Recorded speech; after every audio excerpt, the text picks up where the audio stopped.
Durante la década de 1940, el sur del estado de Vermont era una región tranquila, cubierta por bosques densos, montañas suaves y senderos utilizados desde hacía generaciones por cazadores, excursionistas y habitantes locales que conocían bien el terreno y no lo consideraban especialmente peligroso.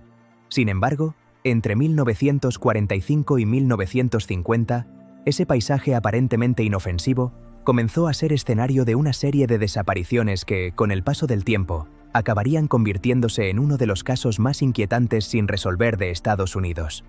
Las desapariciones se concentraron en un área montañosa alrededor del monte Glastonbury, una zona boscosa en la que las distancias no eran extremas. Los caminos estaban definidos y la orientación no solía representar un problema para quienes tenían experiencia. Aún así, personas acostumbradas a ese entorno empezaron a desaparecer sin dejar rastro, como si el bosque simplemente las hubiera absorbido. El primer caso conocido fue el de un cazador de 74 años, alguien que llevaba décadas recorriendo esas montañas, que conocía los senderos, el clima y los riesgos habituales, y que salió una mañana como había hecho innumerables veces antes. Cuando no regresó, se dio la alarma y se organizó una búsqueda extensa, con voluntarios, equipos especializados y rastreos sistemáticos de la zona. No se encontró ningún objeto personal, ninguna señal de accidente, ninguna huella que indicara hacia dónde había ido.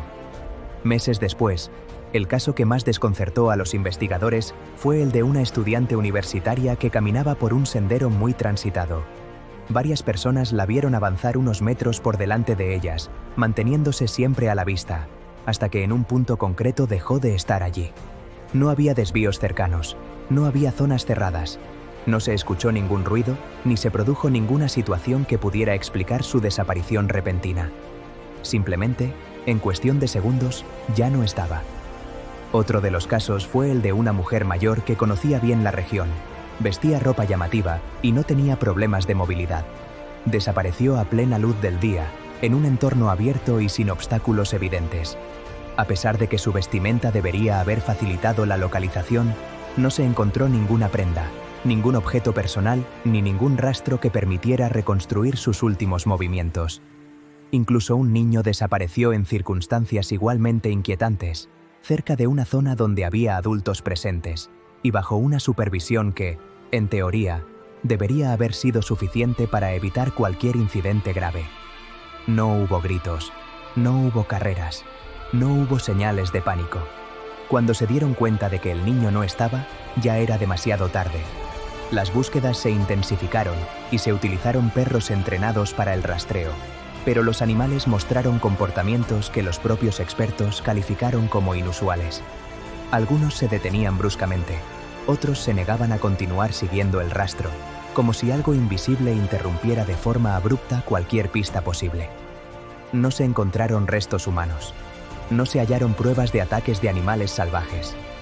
No aparecieron indicios claros de delitos. Las explicaciones oficiales hablaron de accidentes, desorientación o caídas en zonas remotas.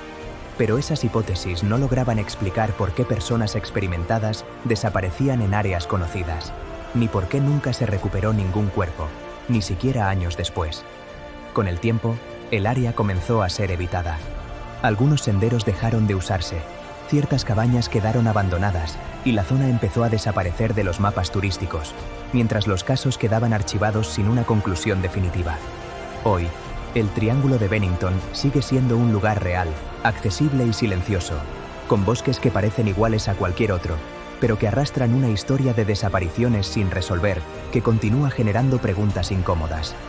No hay una explicación oficial concluyente, solo expedientes cerrados, testimonios fragmentados y un patrón que nunca llegó a entenderse del todo. Y la pregunta que permanece abierta desde hace más de 70 años sigue siendo la misma. ¿Cómo es posible que varias personas desaparecieran allí, a plena vista, sin dejar absolutamente ninguna señal de lo que les ocurrió?